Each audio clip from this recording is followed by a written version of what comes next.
Good morning. It's Wednesday, February 15th, and before I start my true rant today, let me tell you about how much space I was able to recover on my disk. Because unbeknownst to me, when I make a video, the system, the software that's carrying on for me and making my video, also makes a copy of it and hides it in an undisclosed area of my C drive.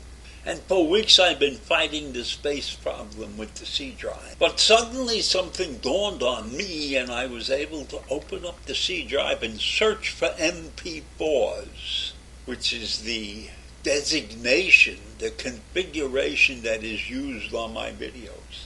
And I found those MP4s.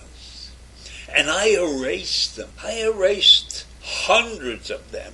And lo and behold, I now have 400 gigabytes of free space on my C drive. So that I'm not going to have to struggle when I create my rants anymore. I will have plenty of space and I won't be cleaning my computer. So having said all of that, I'm ready to start my rant for today. And today I want to talk about Nikki Haley, who has announced a run for the presidency. And you all remember Nikki Haley. She was the former South Carolina governor and the United Nations ambassador. And she's a relatively young woman, 51 years old. And right now, she's the lone major Republican challenger to the former President Donald J. Trump. And she may be the only realistic challenger to Donald J. Trump for the next couple of months until DeSantis makes an announcement or somebody else makes an announcement. I don't know how many guys are lined up to make an announcement to challenge Trump. There's DeSantis, there's Pence. But we got Haley in the game right now. And I liked Nikki Haley when she was the ambassador to the United Nations. I thought she was doing a very good job. But she fell out of favor with me when she became loyal to Donald Trump. Now, I know he appointed her to be the ambassador to the UN, and so she did the job well, but her loyalty to Trump was unnecessary for her to continue to be the U.S. ambassador to the UN. And she finally resigned from that job before the catastrophe on January 6th in 2021.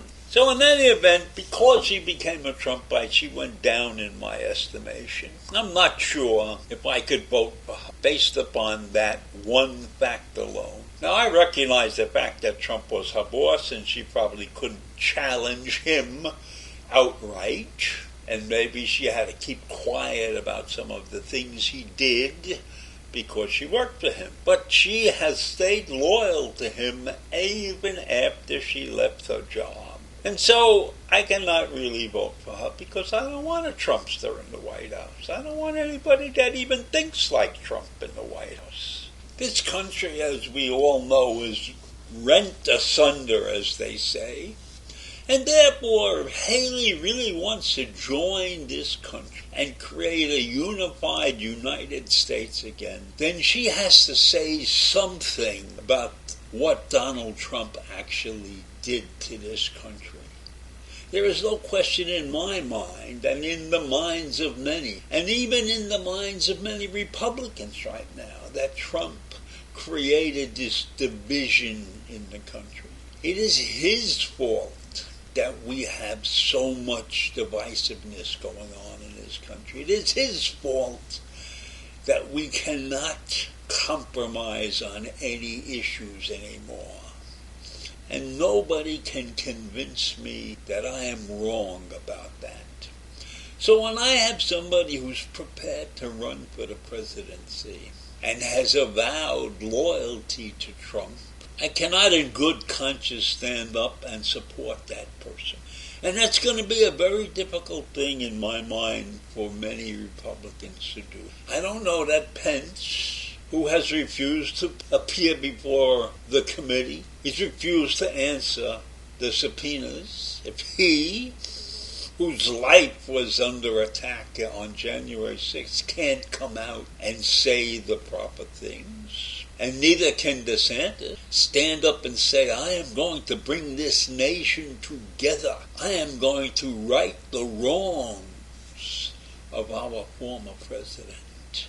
And maybe if someone in the Republican administration, somebody in the Republican Party stepped up and said something like that, they would really have a great chance to win the election, because I don't see anybody on the Democratic side right now who's worthy of my vote. Biden's doing a good job, but he's over the hill. It's time for young blood. And that's what Haley has in her favor. She's young blood. She even said that we can't have people who are in their 80s running this country anymore. But aside from that, I'm not happy with her, as I said before, her after performance when she leaves the ambassadorship and stands by Donald Trump. So I think that this upcoming presidential election, which is only 2 years away, will really do great things for this country if we elect the right person, or else we will fall further into the abyss that we are in currently. And I don't think Nikki Haley can get us out of that abyss being a Trump loyalist. I think any Trump loyalist cannot get us out of this abyss. Certainly not DeSantis, and not Pence either. I think the only good Republican might be Kasich of Ohio. I think he could do a great job. So I think we're in a terrible mess, and I don't know if the next 2 years are going to show any improvement. It's going to be a day-to-day fight with our government and with our leadership. I certainly don't see Kamala Harris as a replacement for Joe Biden. So I leave you with that this morning. A very mixed bag, no improvement in sight, an awful lot to think about when we look for presidential candidates. And right now, I don't see anybody on the horizon. So I leave you with that this morning. Have a great day, and I'll see you tomorrow. Bye.